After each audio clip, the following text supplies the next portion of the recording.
tere tulemast DALÍ järgmisesse podcasti. Täna on eriti äge saade, sellepärast et täna ma teen esimest korda saadet inglise keeles. Ma pean tunnistama, et ma olen natuke närvis, aga samal ajal on see ka minu jaoks olnud selline või nagu see väljakutse teha seda inglise keeles on olnud minu jaoks selline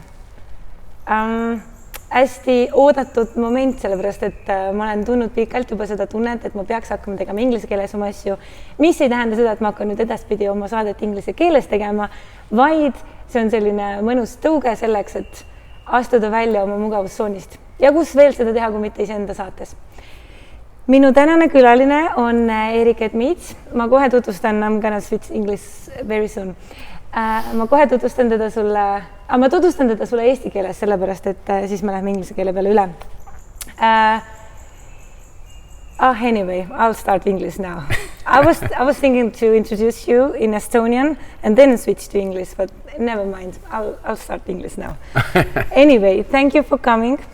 Thanks for having me. I was just saying in Estonian that it's a beautiful challenge for me to do the first English episode. So thank you for the inspiration. Thank you for being here for the exercise for me. I'm glad to support. You're not first time in Estonia. No. No. I believe you have no idea how many times you've been in Estonia. I really don't. I mean, I first started coming here in maybe 2014 or 15, and then usually I was coming, say, 3 or 4 times a year. But I mean, already this year, this is my 4th time, and this is during pandemic. Like, even then, I'm traveling here a lot. So yeah. I've spent a lot of time in Estonia the last 5 years. I know that there's some of the people who doesn't know you, and the ones who knows you, they love you, or even they adore you. What is it about you? Why people love you so much? Why? Oh, come on, that's not a fair question. No, but you're so loved speaker when you're on stage. You're like, as much as I know, if there's some events where there's several people on a stage, then you're the one who's getting mostly the highest rates. What is it about you and the stage and loving? I think there's, it's funny. I never knew about that stuff. Like, I just did my job. I just showed up and I spoke. And it was funny. It was Roland from Academia who came to me one day and he said, I want to work more with you. And I said, great, why? And he said exactly what you just told me, that every time we have all these speakers on the stage, even really famous speakers, that the audience would always give me very high marks and so on. And I teach speaking, so I think a lot about what it takes to, really work for an audience. But I think it comes down to, one of the things is I'm just the same person. Like, you've seen me on stage and you've seen me off stage or on an event. I'm basically the same guy. Mm-hmm. I don't put on some energy to be on stage. And I think a lot of times speakers do that and audiences feel that. And that's a break in authenticity. So I think people, look, I might say things from stage sometimes that make people a little bit mad, or I push their buttons a little bit, but they respect that. They respect that I'm not like giving them just what they want to hear. I think they like a lot. And then also, I think because I use stories to teach. Yeah, your stories. You're a really storyteller. Thank you. I think people like that. They feel entertained. Like, here's one of the things. A lot of times when a speaker goes on stage, they might like the speaker, but it's like, God, that was a long hour. I mean, it was good information, but it was a long hour or 2. But usually when I go on stage, what I get from people is, that was an hour? Yeah. It felt like 15 minutes. And that's one of the things that storytelling can do for people to improve their presentations, is that I feel like my responsibility in that moment is to create an experience, not just to give information. But your journey has taken also many, many years. The ones you are working with now, the Mind Valley, and then you've shared the stage with so many big names. And it all has come like step by step, right? How has from where have you got your motivation to continue your journey, or the trust that you're doing the right thing, or the trust that everything comes in the right time, in the right place, and you just have to continue? I think part of it for me is that yes, you're right. It happened step by step. But also what happens is that every now and again you have these great leaps forward. You know, so it starts off step by step, and then every so often something will happen that jumps things. So one good example is the very first time I did any kind of speech about business, I was not planning to be a business speaker. I was speaking about health. And then this company asked me if I would come and speak to all these entrepreneurs. I thought they wanted me to speak about health. But when I got there, like, no, we want you to talk about business. You know, you grew your business and you sold it. We read about it in the newspaper. So I'm like, I didn't prepare for that. And then I walked on the stage and I did my first ever speech about business and entrepreneurship and marketing. And it was so popular that somebody walked up to me at that event and said, could you do that same talk in Singapore next week? And then I'm in Singapore a week later. I've never even been to Singapore. And now I'm in Singapore, and then all of a sudden they go, wait a minute now, could you do that same speech in New Zealand and Australia from Singapore? And then then at that event, somebody said, could you do that in California next week? And no kidding, from one talk, I ended up flying all the way around the world. So yes, it started off step by step, doing small events, 30 people at this event, 10 people at that event, 50. And then all of a sudden, I did this one talk in the right place. In fact, I often use this expression, and I have a book coming out next year about this, called, the title of the book is One Talk Away. And what it says is that as a speaker, or as a business owner, or as a politician, or as a social entrepreneur, you're quite often one well-constructed, one well-delivered talk away from your next big breakthrough. Because we live in a world now where you can walk on stage in front of the right people, deliver a talk, and now there's a book deal, a movie deal, a new tour, another booking. And so I've been very lucky that I've had these moments many times. I got the random phone call one day. Can you come and teach business and marketing at Tony Robbins' Business Mastery Seminars? I'm like, I honestly thought it was a practical joke when it first came. I mean, that's ridiculous. I was running a special effects company in the movie business, working on Avatar and Pirates of the Caribbean. I'd been doing no speaking of any kind, the odd film festival, but not real speaking. And all of a sudden I get this random phone call. Well, I saw that phone call for what it was, a great leap forward. I saw the opportunity. If I did it really well, it would create the next thing for me. And of course it did. In fact, funny enough, me being here in Estonia right now is because I said yes to that phone call.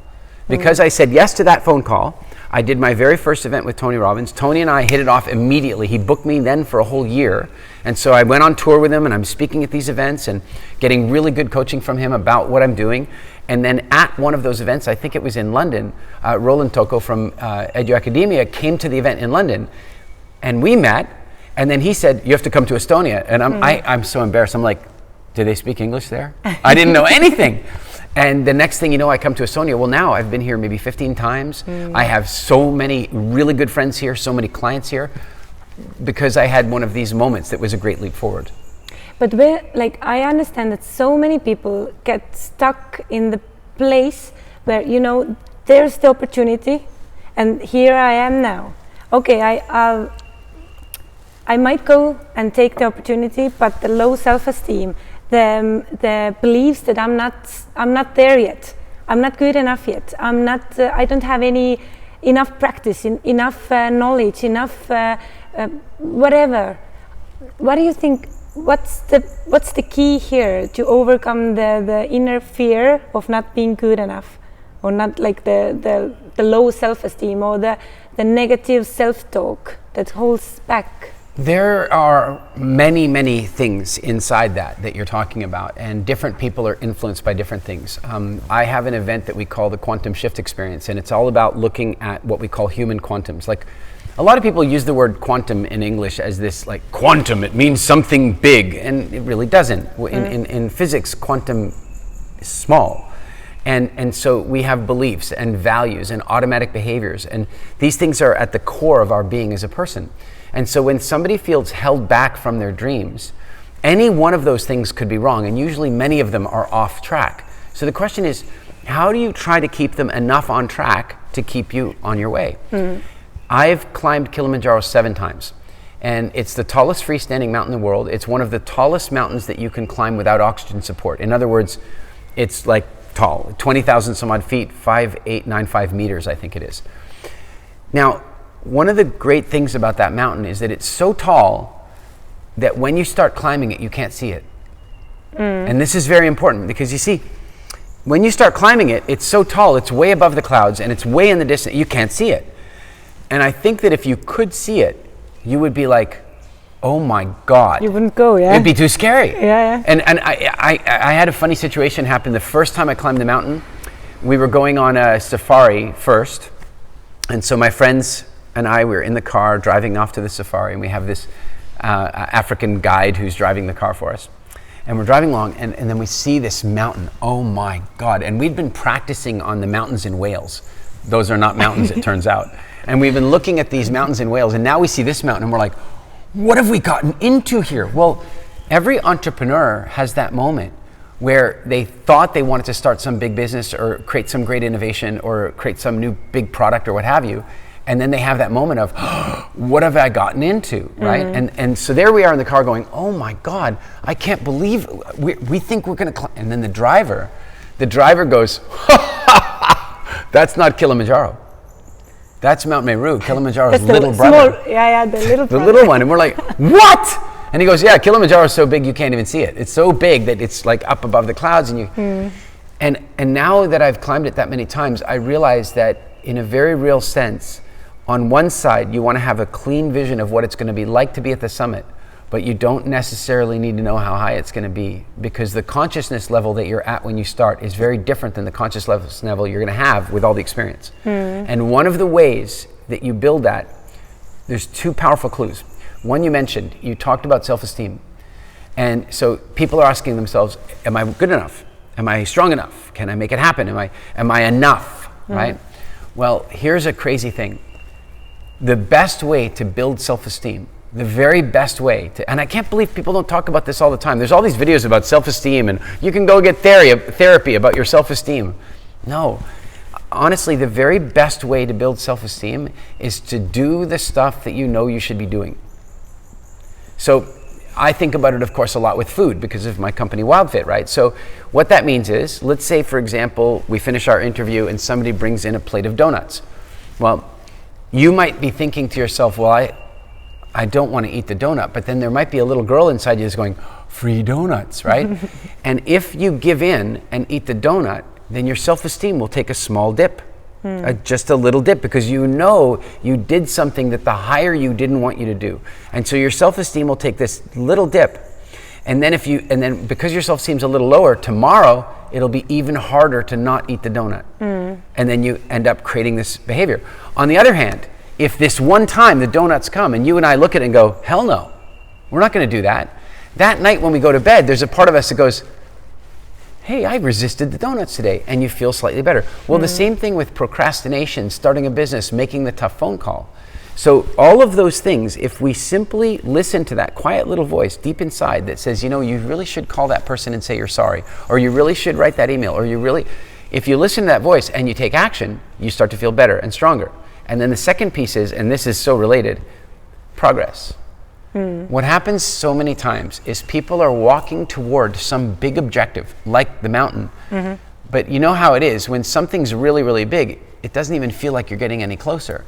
It's like, have you ever been to Las Vegas? Yes, I have been. You know, in Las Vegas, you're standing on the street and you go, we can walk to that casino. And then you walk for like an hour and you're no closer. It's like, what the hell? Well, the same thing when you're walking up Kilimanjaro. You're walking for like 3 days and the mountain's not any closer. And so sometimes what you need is you need a coach or a guide or a friend or a mentor to tap you on the shoulder and say, look behind you. And then you look back and you go, oh my God, look how far we've come. And suddenly you've got fresh energy.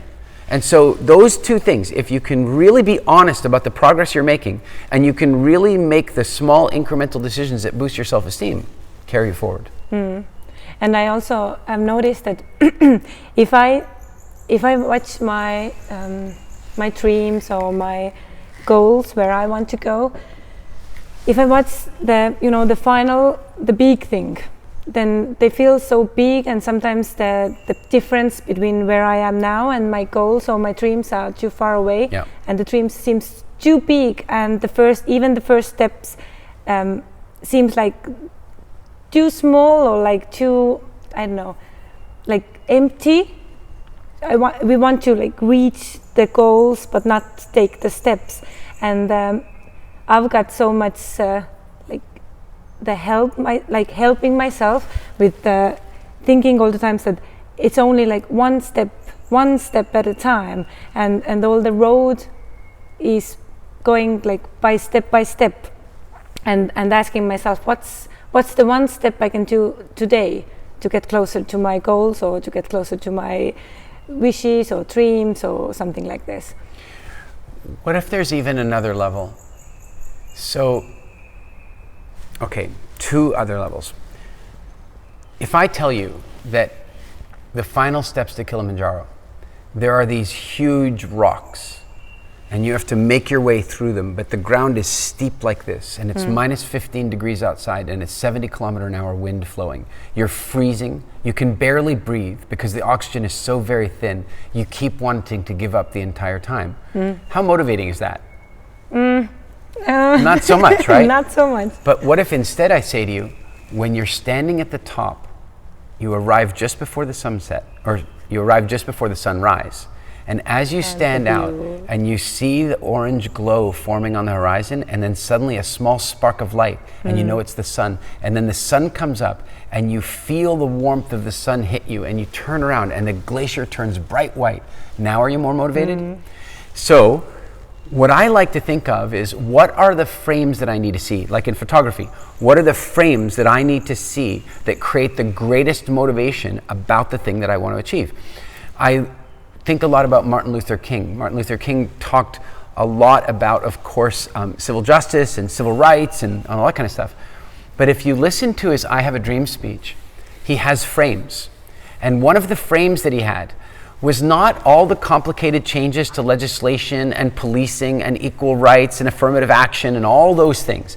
One of the frames he talked about is, I have a dream where little white boys and girls and little black boys and girls can play on the street together.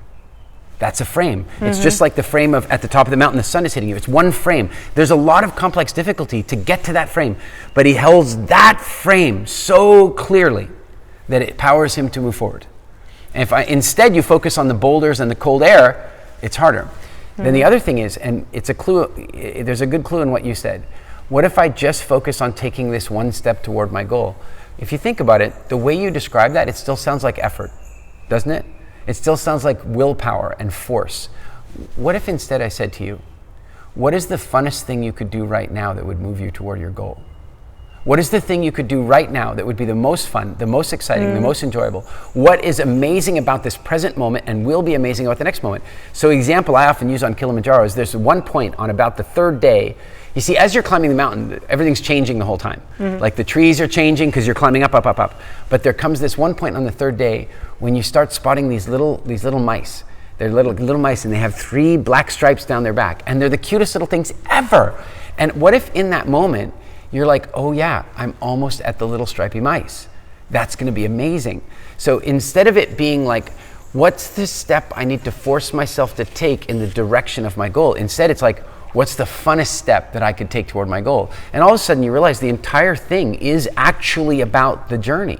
Yes, the journey and how to make it fun. Yeah, I have the small paper on my bathroom wall, the ceiling, that the happy and fun, fun and happy. How to make every step fun and happy and fun. And to choose the things I have to do, to choose about which is more fun, and if and 2 things. I'm gonna do it only when it's fun, and if I still have to do something that it's naturally not fun, then I'm gonna make it fun. Yeah. So to enjoy the doings. Yeah. What's you've said that on stage you look like extrovert, but inside you're like more introvert.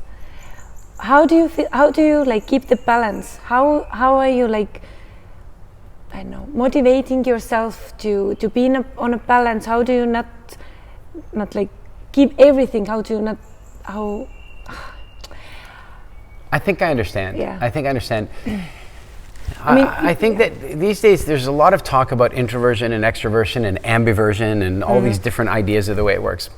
And the way you communicate is not actually the sign of whether you're introverted and extroverted. It just looks like it. It's actually how you get your energy, in my opinion. So the reason that I know that I'm introverted is that if I'm feeling low energy, if I'm tired, if I'm worn out, and I need to charge my batteries, then there's only two ways that I can really do that.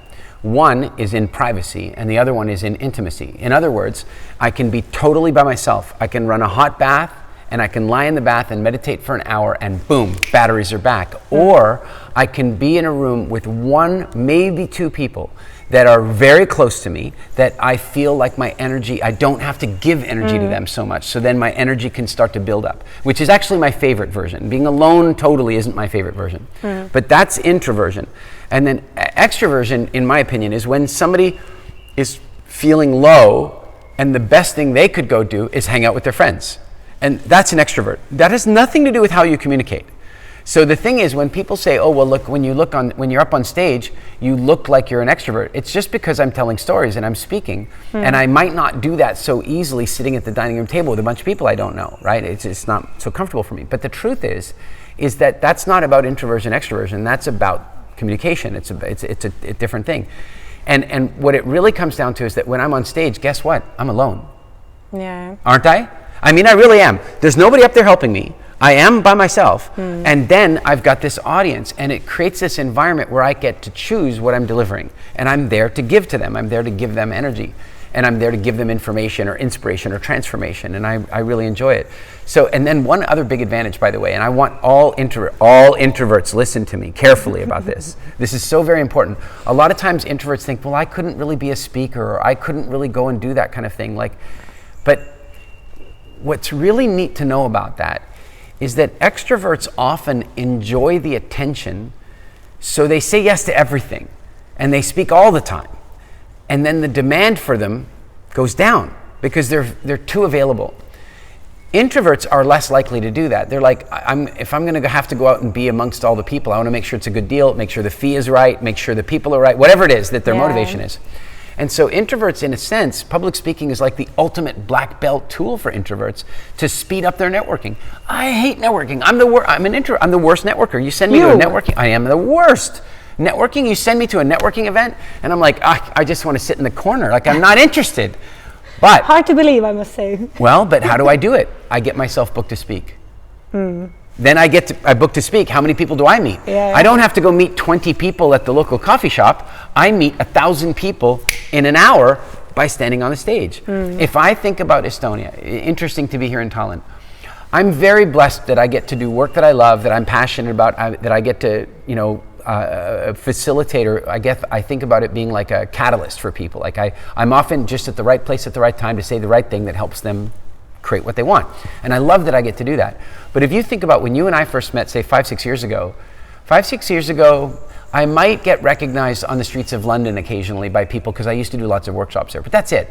These days I'm recognized in airports because YouTube and Mind Valley and all this kind of stuff, but no city do I have more of that than Tallinn, Estonia. Really? No city more. Like, we go out for meals, the waiter wants to come over and write a nice note, or once somebody wants a selfie. And why is that? It's because in this city, I've become an incredibly good networker, except I'm not. Because how have I done it? I've spoken at big conferences. Some 3 years ago, I did an event with maybe 2,500 people with Robert Kiyosaki and all that stuff with Academia. A little bit last year, I did this big event with Robin Sharma, did 5,000 people there. I'll say something in Estonian. Erik on hästi palju olnud Eduakadeemia üritustel. Ongi see Robin Sharma eelmine aasta, Robert Kiyosaki äkki oli üle-eelmine aasta, ehk siis paljud, kui vist teeb isegi praegu, you're doing something at the moment also with Eduakadeemia or no? With Better You Academy, this weekend. Ja. Igal juhul eduakadeemia.ee lehelt saate siis vaadata ja hoida silma peal, et millal ja kuidas ja kus on ka teil võimalus Ericuga kohtuda ja tema tegemistest osa saada. Back to you. The point just being is that here I've got a great network, but not because I'm a good networker, because I'm an introverted person who does public speaking, and it speeds up the networking. Yeah. In my podcast, we have talked so much with different people about spiritual awakening, or the spirituality and all the awakening process and everything like this. What do you think about spirituality? Or how do you see the spiritual awakening? What is it? How do you see it? I see it on so many different levels. Like, on one level, I think that spirituality is really just coming into this life and doing what you enjoy and doing it all the way. So in other words, and this is so bad, but in other words, a serial killer, their spiritual existence is to be a serial killer. That's what they're here to do. And if they are so, I also see that it's the spirituality that why Buddha laughs, because the deepest spirituality is very simple, it's very easy, it's only based on, focused on having fun, doing what's making good feeling, and so the serial killer might be the most spiritual people. I know it's awful, and I know one of these days I'm probably going to get to my hotel room and there's going to be a serial killer saying, "You said it!" But there's something to that, and I also like that idea. Is why do people laugh when they reach enlightenment? And that's because in that moment they suddenly realized they were taking it too seriously. Like, I've been working so hard to find my enlightenment. I was born enlightened. I was born enlightened, and then I was unenlightened along the way. And then one day I walk up to a mountain and I worked and I fasted and I cut my hair funny and I did all the stuff I needed to do. And then I got up here and found out that all I was ever supposed to be doing was enjoying my life and living my purpose. So this is also your motto? More or less. I mean, I think that in any given moment when we're choosing what to do, we have to choose. For me, there are three things that I'm always looking at. How much fun am I having? How much is it going to add to or subtract from my future pleasure? And how much benefit is it creating for the people around me? I'm looking at those three things all the time. So for example, we just had a meeting here. I just did a podcast for, I think it was, what do they call it? Enterprise Estonia or something like that, talking AIS. about AIS, and doing talking about innovation in the public and private sector and so on. And then they gave me some chocolate. You know me, I'm like the Wild Fit guy. And the chocolate comes from a really, really good chocolate producer here in Estonia. I can't remember the company name at the moment. I wish I could. Anyway, it'll come back to me. But anyway, we met with the chocolate company about a month and a half ago, and I'm sitting in there looking at the chocolate, and I'm going, you know what? In this moment, I have a choice. Can I eat the chocolate or not eat the chocolate? Well, okay, let's look at the three things. If I eat the chocolate, am I going to have pleasure now? Yep, they make good chocolate. I'm going to have pleasure now. If I eat the chocolate, is it going to add to or take away from my future experience? Well, it could be either way. It could be a little bit neutral. If I eat too much, it'll take away. So I have to think about that. And then the third thing, is it going to add to the people around me? No, it isn't. So I look at those three things with every decision I'm making. And so I think, to me, that is how I try to find my spiritual self. Am I enjoying it in this moment? Is it going to add to my quality of life long term? And is it adding to the quality of life of people around me? If it hits all three, it's deeply spiritual. Yeah. Yes, because I also think that I believe that there's no good or bad, there's no right or wrong in life. Everything, how I see life, is that everything is neutral, and we as a humans give the perspective. I can see the table, I can see it on one hand, I can see it as a bad thing or as a negative thing or as a wrong thing, but I can always change my perspective. I can always choose my own thoughts and see the things in my reality different. Relativity, Einstein's theory of relativity. Two of my favorite Einstein expressions. One is, if you don't understand something well enough to explain it to a 5-year-old, you don't understand it.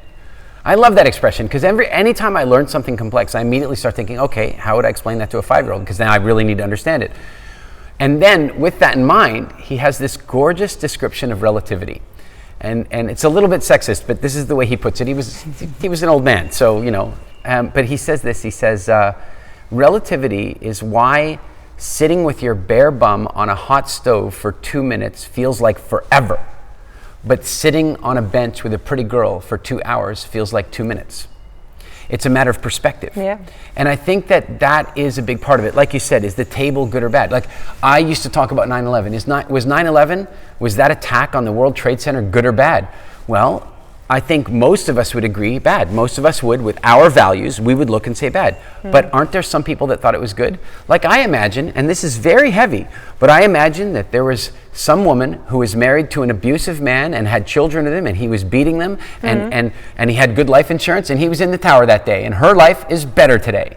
And I know that's a harsh thing to say, but I think everything has to be looked at that way. If we look at the COVID-19 pandemic, are there some people who feel that it's a totally bad thing? Yes. Are there other people that it's been the greatest gift of their lives? Yeah, I'm one of them. Honestly, like, I'm done with it now. I want to get back to my normal trial. I'm ready. I'm ready for it to be normal again. And I know it never will be, but never quite. But I am also aware that it has been the greatest gift of my life. But I had to find that. And you know, this is something I've been thinking a lot about lately. If everything bad that's ever happened in my life has actually been a good gift, what if I treated it that way while it was happening? Instead of waiting to discover the gift, what if the bad thing came and I went, ooh, well, I know it's going to be a gift, so how can I respond to this in a way that allows the gift to come sooner or better or appreciated more? Yeah, but how do you do it in that situation?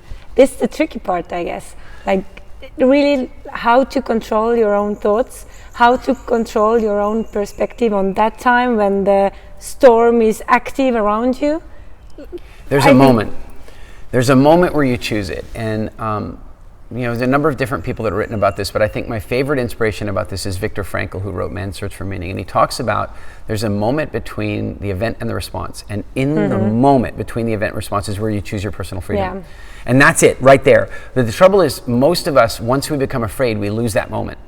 And once we've lost that moment, we start getting adrenalized, we start getting cortisol. So an event happens, we start getting afraid. Once we're afraid, we have adrenaline and cortisol. Once we have adrenaline and cortisol, we start becoming negative. And see, the thing is, once somebody's afraid or anxious, they become more pessimistic because it's safer. Yeah. And they become less intelligent. Their connection to logic starts becoming quite basic because it's fight or flight. But the sad thing is, as well, is that they start losing their connection with empathy. The more afraid people are, the less empathetic they are. And by the way, look around the world today. No kidding, I posted on Facebook about a month ago a picture of my daughter and me wearing a mask because her school requires that we drop her off in a mask. She doesn't have to wear a mask in school because we took her out of that school. We had another school where they wanted her to wear a mask all day, and I'm like, she's 4 years old. I don't want her getting freaked out like that. No. I posted a picture of her and I wearing a mask, and I talked about the fact that we should be free to wear them if we want to and not if we don't. But businesses should also be free to decide how they want their business to be run. I'm not kidding you. I had about 90% of people loved it. It is about freedom. It is about our personal choice. 5% of the people said that I was a homicidal maniac because by not wearing a mask, I'm going to kill people. And the other 5% of the people said that I was abusing my child. I'm not kidding you, because I was asking her to wear a mask. And so you see what's happened? So different, like... They've lost empathy, they've lost logic, they've lost intelligence, they've lost optimism, and they've become inhuman in the way they're treating each other. And that's a big problem that we have today. So what have they lost? They lost the moment between the event and their right to choose. So you asked how you do that. I did a talk a while ago in Mykonos, Greece for Mind Valley, and it's a talk about a subject that I'm writing about called the hindsight window. And I described a moment where my wife at the time and I were traveling for many, many months. We'd been on the road for a long time, and we came home with everything we owned in bags. And as soon as we came home, we needed to get grocery store. I remember. Yeah, you know the story? All of it gets stolen. Yeah. All of it gets stolen. And I come out to the car, and it's all gone. Okay, there's the moment, the event, and there's going to be a reaction. But there's a moment where I can choose in the middle. The decision, which way you go. That's right. And so immediately I asked this question, what am I feeling right now? Anger, hatred, revenge. That's what I was feeling. Anger, disbelief, hatred, revenge. And then my next question is this going to help me right now? And the truth is, if they were still there, if the bad guys were still there, then anger, hatred, and revenge might be very helpful. I could run, chase, fight. It could be very helpful. But as they're not there anymore, it's not a helpful set of emotions. So then I asked the third question, what emotion would be more helpful right now? And I thought, well, calm, gratitude, faith. And then I was like, yeah, but they're not available. And then I asked the next question, but will I one day maybe feel grateful about this? And I was like, oh my God, I will. Because always when something bad happens, we later in hindsight look back and go, oh, thank God I got fired from that job, or thank God this relationship ended, or thank God. And so then I asked the next question, why might I be grateful for this later? And I started thinking about it. I was like, oh wow, the truth is like my wife hasn't bought new clothes in like a year, and I keep like wanting to go shopping with her, and now she has to because she has no clothes. And also like we both needed new computers, but we just were too lazy to go get them. Now we have to. And I started thinking, and I thought, the other thing is, we were so workaholics on the road, and I know us, we would have come home and immediately jumped on our computers and started working. And now it's like, no computers. We won't be able to work. We'll just spend 2 weeks walking on the beach and having fun. And so immediately, right there, as I'm looking in the car, I started feeling good about it. I started realizing, yeah, it's just stuff. And what's so interesting about that is two things. One, my wife is hysterical, of course. Of course she was. Of course, that's normal. But I was so calm that I was able to put my hands on her shoulder and say, listen to me, it's going to be okay. And she's like, what do you mean it's going to be okay? And then I started telling her, and she's like, oh yeah, it might be okay. Then, now that we're both calm, I was able to say, now remember, over the next few weeks, when you lose a lot of stuff like this, you don't even know everything you've lost. And over the next few weeks, you're going to reach for something and it's going to be gone. And you have a choice either to be angry or you could do something else, because we live in a developing country, which means that all this stolen stuff is all going to end up with people that really needed it. So when you go reach for some gorgeous dress of yours or some, your computer, I want you to immediately create an image of your mind of the right person who really needed it in this economy. And no kidding, about 2 weeks later, she comes running out of the bedroom and she goes, Eric. And I go, yeah. And she goes, you know that Dolce & Gabbana dress of mine? I go, yeah. And she goes, there's some super cute Dominican girl wearing it right now. Instead of getting angry, she was able to celebrate the gratitude. So that's one big piece. And then the other piece is, which is silly, but when the police were conducting the investigation, I was so calm, I was so together that they then came along and they're like, can you help us with the footage? Because you used to run a movie company. And no kidding, I was the one editing and evaluating all the CCTV footage in a criminal investigation. That would never have happened if I was hysterical. So that's the moment. And if we can find that moment, the minute something happens, the minute we get freaked out, we just breathe and just say, what emotion would be better for me right now? And how can I get there? Yes, I also very practice it every day. Like, I see that there's so many choices, and I mean there's so many points in my everyday life where I get to choose which direction I go. If everything is neutral, then, and everything has two different sides, positive and negative, and I am the one who can decide which one I'm going to, which one I see, which one I focus on. And then yes, I also practice. But as everything you said, it sounds very logical. It sounds very correct. But I think it needs so much practice. It needs so much practice. Is I believe, or the self-awareness, or the that when something happens, you won't react automatically. You can. The practice on how to make stop, or how to make this stop moment before you react in some way, or to ask those questions before reacting or before choosing the emotion you're gonna feel. So the practice, right? The practice, and also the perspective. Like, for most of our history, life was dangerous. It really was. 2 generations ago, people were facing real danger, big wars and crime, and 2 more generations and 2 more generations. I mean, life was always very scary, and now life is ridiculously safe. I mean, the media might not want us to think that, but the truth is we live in the safest times ever. Here's a crazy thing. If you look at the death rates in Sweden, just interesting to look at them. From the 1700s to today, it's going down. Sweden is becoming safer and safer and safer and safer every year, and every country is safer and safer. But then what's really interesting is that their death rate numbers, because of COVID, have suddenly jumped up, and everybody's like, oh my God, it's going to be terrible. Do you know what it's done? It's just jumped up to the same level it was in 2017. Not back to what it was at 1900, not back to what it was at 1750.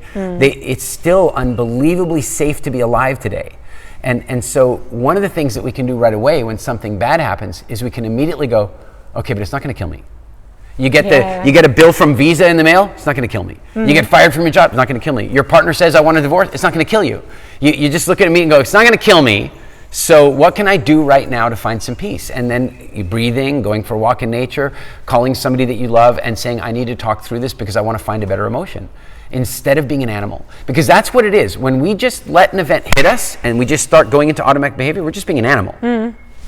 What's it called in English? This this back part of the brain that reacts. The first one, the limbic system. Yes. In Estonian, it's roomaju, I guess.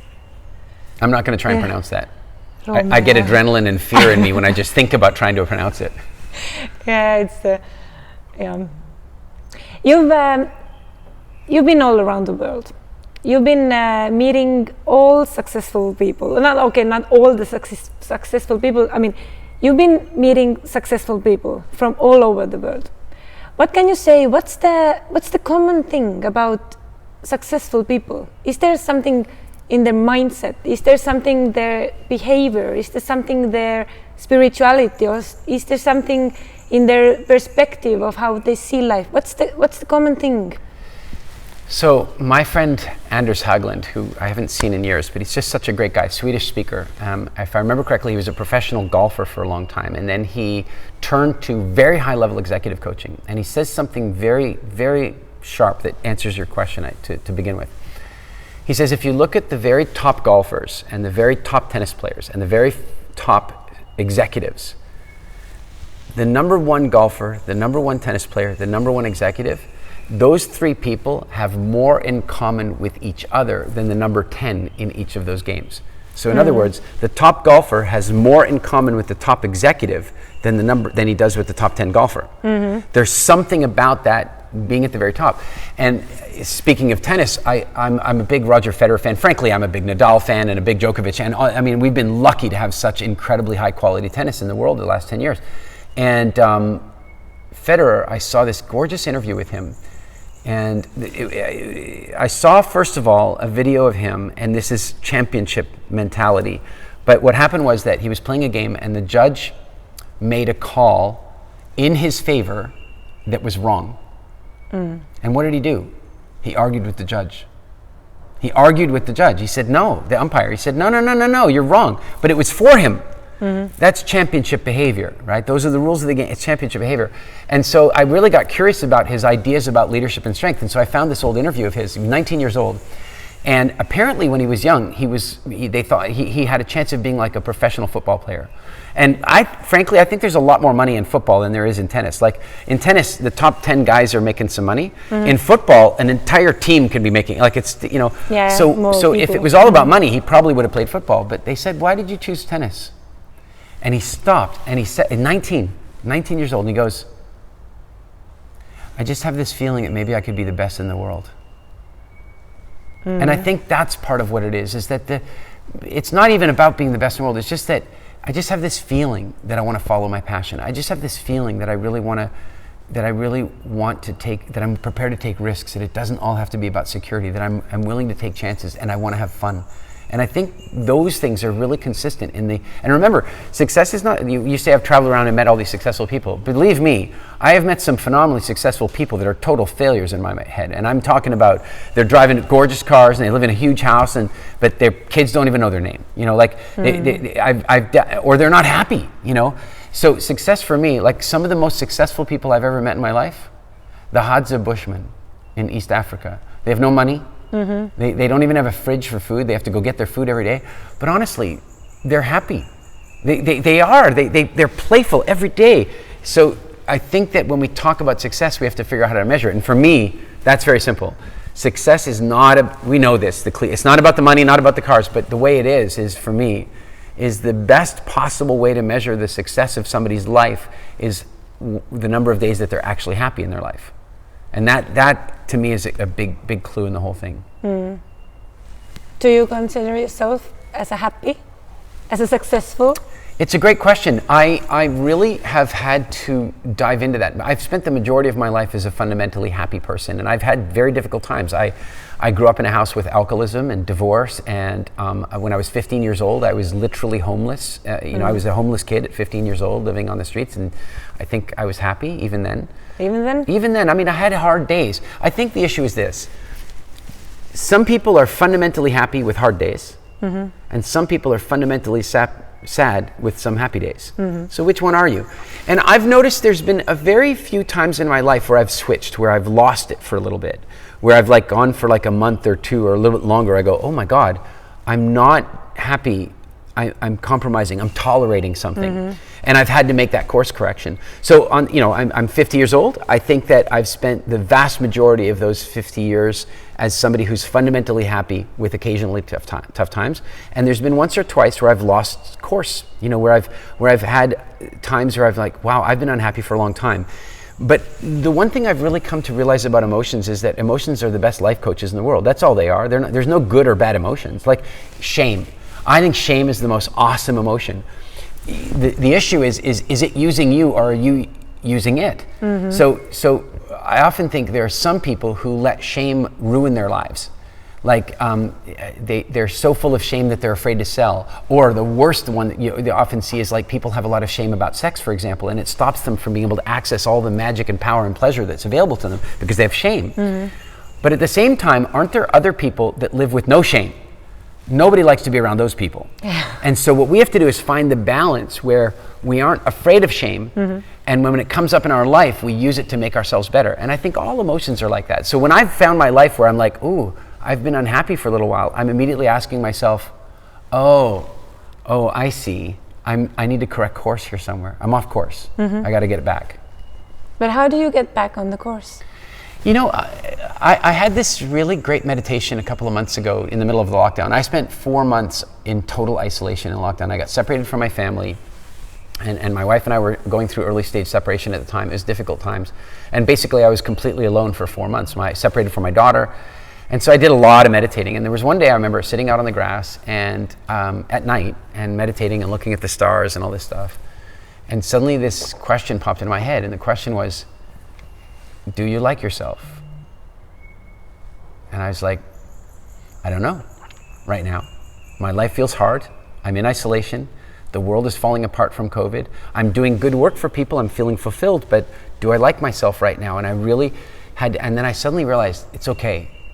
It's okay as long as you're willing to ask that question. It's the people who can't ask that question I'm afraid of. Because you see, if you say, do I like myself? And the answer is yes, you're like, oh, phew. Oh, thank God, it'd be a drag not to like yourself. But if you ask that question and then you suddenly think to yourself, no, I don't. Now you know you need to correct course. And how do you do that? You just ask yourself, what would have to happen for me to like myself again? You know what? I'd have to get up and go to the gym tomorrow. I'd have to go swim in the ocean. I'd have to, you know what to do to get yourself back on track. And so the minute you're willing to be honest about yourself, the minute you're willing to be honest about, I'm not talking about like the softer kind of self-esteem. I'm talking about, do you like yourself? And the good news is, if you don't, you should love yourself, because it is only in recognizing that you don't like yourself that you can improve. The people who walk around and don't ask that question, they're the ones that scare me. I so agree with the ones with this idea that we should I should love myself. I should adore myself. One thing I just one idea that why we so love to fall in love with someone is because we so much love the feeling in ourselves when we love someone, or especially when we fell in love with someone, or when the other one loves me back, and the fresh start and the one that I feel I adore someone, and the feeling that someone adores me, and the feeling is so fulfilling, and it's so beautiful feeling. And the perspective how I see it is that we should feel about ourselves all the times like this. We should fall in love with ourselves instead of waiting for someone else to come and fall in love with us. If you don't, then I think what happens is that we feel fulfilled by feeling that way about somebody else, and by them feeling that way about us, and that makes us feel whole.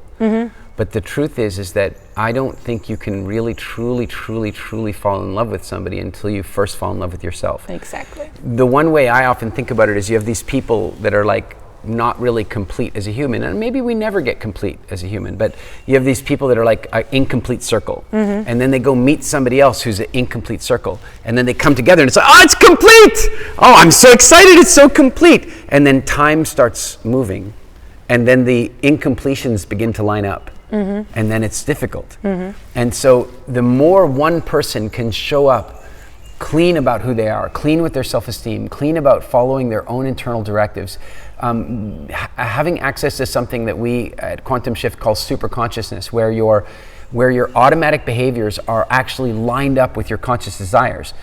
The more you live like that, then the less dependent you become on the judgment or the love of others. And now you can actually love properly, I think. Yeah, the independently happy. Or independently, like you don't have to have any relationship to feel loved or to feel love for everyone. First of all, for yourself. Yeah. And I truly believe that in Estonia we have this saying, I believe it's international, that you can't love someone else before you love yourself, or the world can't love you before you start loving yourself first. So yeah, but it's a long journey because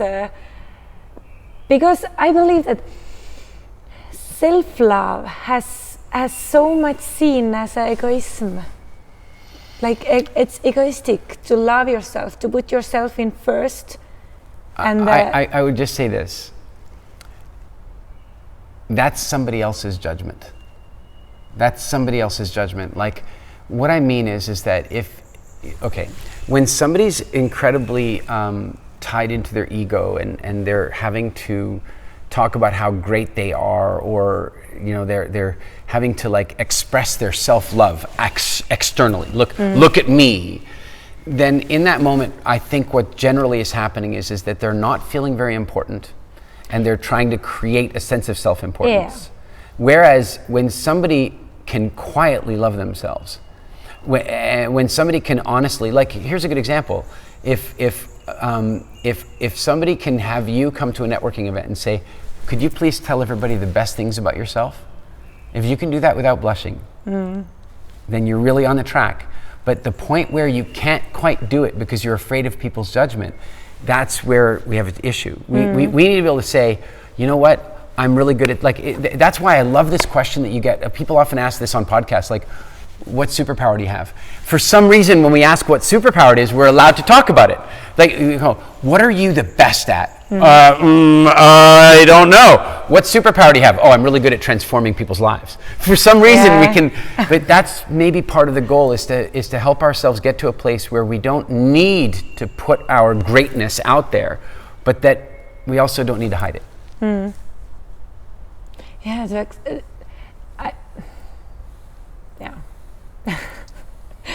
yes. Do you believe that the reality is created by ourselves? Do you believe that we can create our own reality?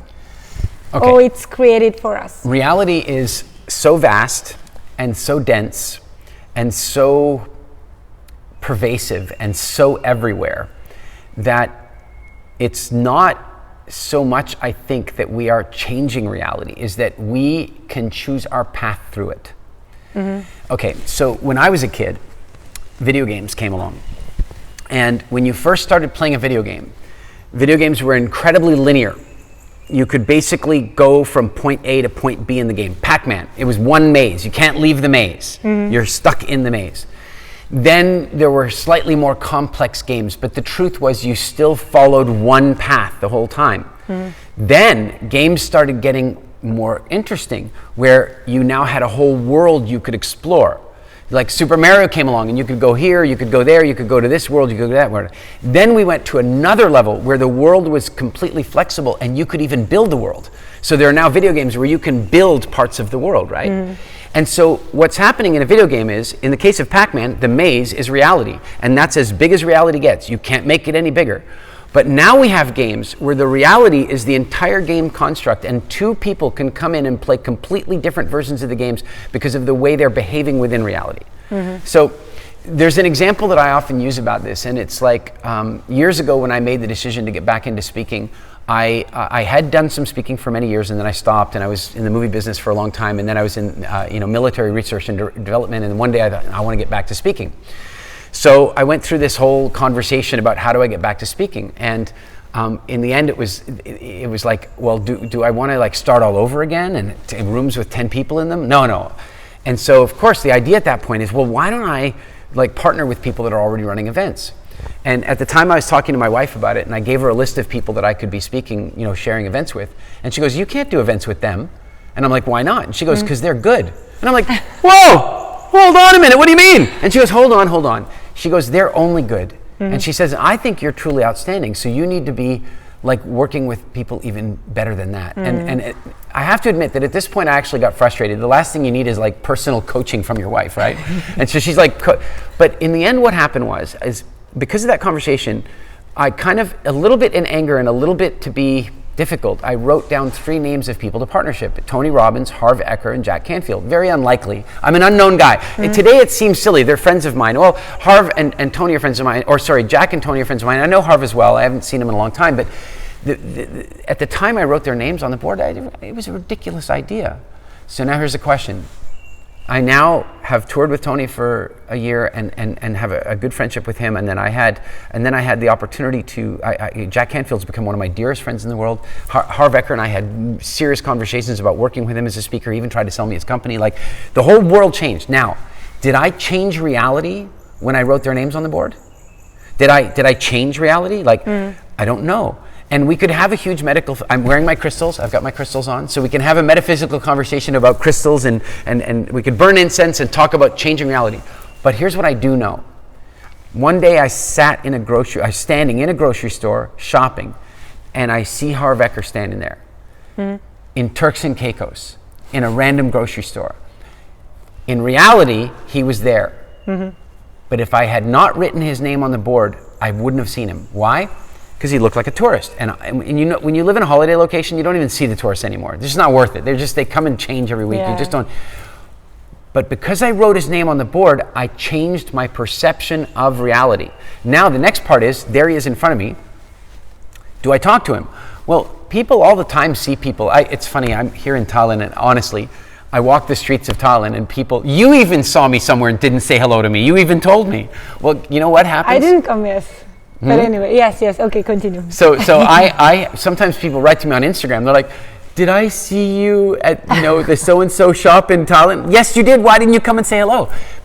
So it would be very easy for me not to talk to him. Except, wait a minute, I wrote his name on the board. Now I've seen him. It's like the universe put him there. I would feel stupid not to talk to him, right? And so of course I talked to him. Again, did I change reality? Or did I navigate reality? And I think that's the bigger question, is that, here you are, we're in this building, and there's glass over here, and there's stone walls, and there's lights, and this is reality. And the question is, what are we going to do with that reality? And here's the real issue. We can only see this much of reality at any given moment. So if we just switch which reality we're looking at, we switch what we're paying attention to, then we navigate reality completely differently.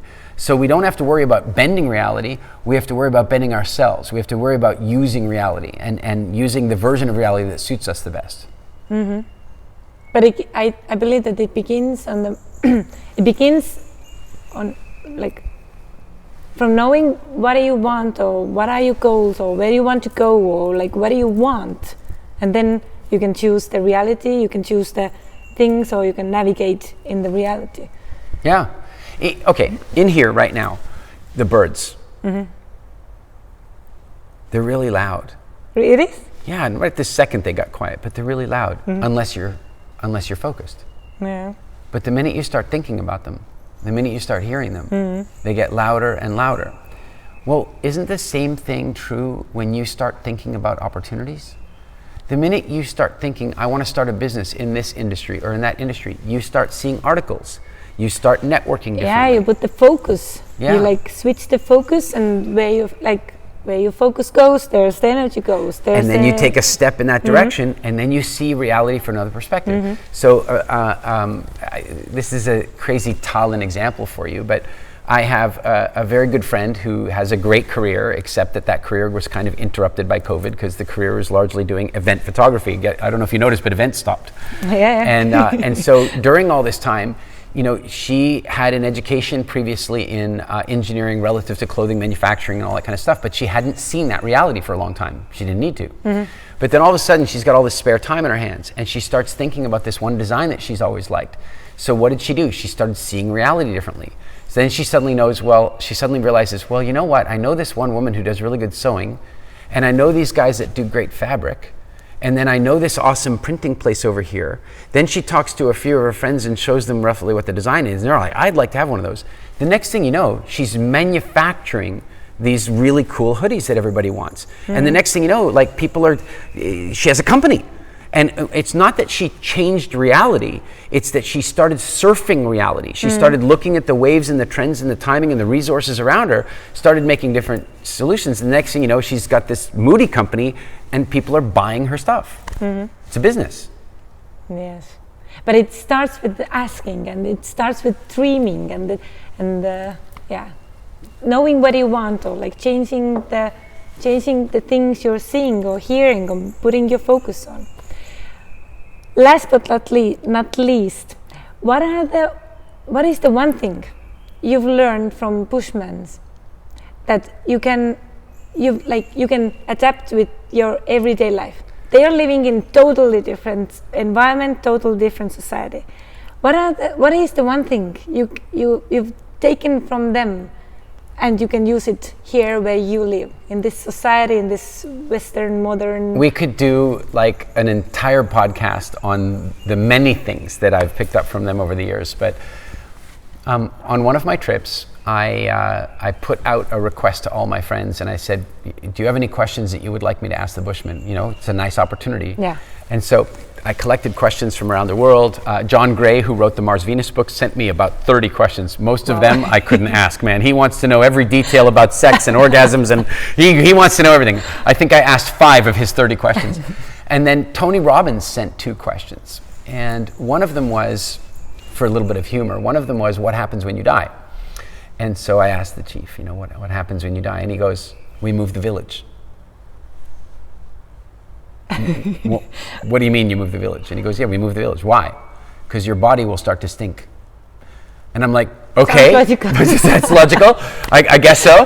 But I said, yeah, but maybe I'm not being clear. What happens to me? I understand you move the village, but what happens to me? And he goes, we leave you here. Because we're moving the village, because you're going to start to stink. And I go, no, not my body. What happens to the and he goes, nothing, you're dead. Mm. And he was like, what? Why? What do you? Your body?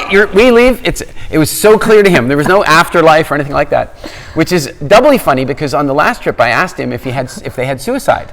Mm. Interesting question. Do you guys have suicide? He's like, what is suicide? Like, I have to have it translated. They don't even have a word. Mm. So then the guide translates it and he says, well, in our culture, sometimes people choose to kill themselves. And the Bushman is like, what? What do you mean? He was shocked. And not only was he shocked, there was a guy sleeping in the cave, only he was listening to the interview, Bushman. And when he heard the question that some people in our world kill themselves, he sat up and started laughing like it was what? No. Like, what? He was so shocked that anybody did it. Mm-hmm. Once they got over the shock, the Bushman says, he goes, how do they do it? Like, it had never occurred to them. Like, how do they do it? And I'm like, well, sometimes they use a gun. And he's like, no! And sometimes they jump off things. And he's like, that's terrifying. And then I said, and sometimes they use poison. And he goes, okay, I suppose if you have to. that was his preferred method. But to really answer your question, one of Tony Robbins' questions was, what is the purpose of life? And the Bushman chief said, the purpose of life is to be the best possible version of yourself that you can be. And I thought, this guy should have a book. Mm. I mean, that's it. The whole personal development industry answered right there. Just be the best possible version of yourself you could be. It's right there. We don't even need no more seminars. There it is. There's the answer. Kidding, of course. But then I said, okay, I understand, I think. But I said, can you give it to me more clearly? Like, you're a Bushman, and I'm what he would call a city dweller. Like, he thinks of me as somebody who lives in a city, right? Mm-hmm. So, And I go, so what do we do? And he goes, and he looks at me like, now I'm maybe a little slow. He's like, well, I'm a bushman, so I have to be the best possible bushman that I can be. And you're the city dweller, so you should be the best possible city dweller you could be. And I'm like, okay, pretty simple. I see the theme here. But then I said, okay, but wait a minute. Right now, I'm a city dweller visiting the bush. What should I be? And now he really thinks I'm slow. He goes, well, you should be the best city dweller visiting the bushman that you can be. And I'm like, okay, this is getting too simple. Then I said, wait, what if I decided to become a bushman? And first he goes, you couldn't handle it. But then he says, well, then you just have to become the very best bushman you could be. And I'm making a bit of a joke about this, but the truth of it is that in any given moment of our life, I really do think that it is our job to be the very best versions of ourselves that we can be. And we're different versions. Right now, I'm the father of a 4-year-old. That's pretty impressive. That's quite a thing. So one of my jobs right now is to be the best possible father to a 4-year-old that I can be. But also, I'm a speaker, and I love facilitating transformation for people. So when I walk on stage, it is absolutely important to me to be the best possible version of me that I can be when I'm on that stage. And to that end, what does it mean? It means that I really take it seriously. And it also means that I'm never stopping to learn. I'm never stop learning. Like I will, when I come off the stage, I come off every stage I've ever come off, and my first question to my crew is, how could I have made that better next time? Because I'm committed to that idea, the best possible version I can be.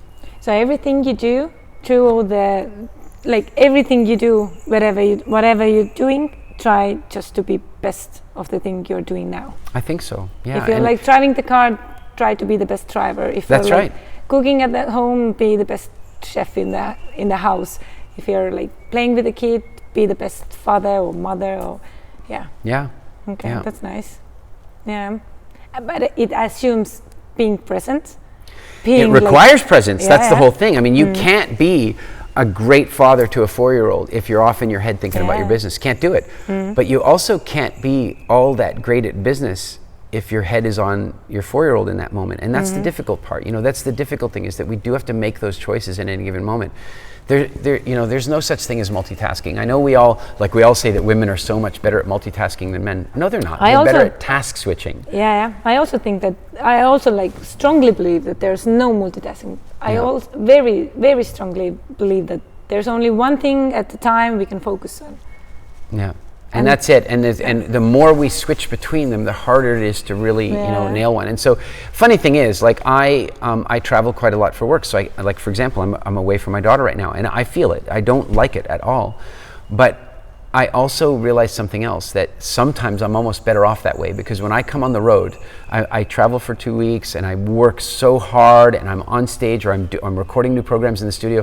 I'm really working at a level of concentration that I could never work at home, because she's there. And so I've tried to construct my life in a way that and when I'm at home, I'm dad. I'm with her. We go swimming just about every single day. Since we got reconnected after the lockdown, we live in a place where we have staff and nannies and that kind of stuff.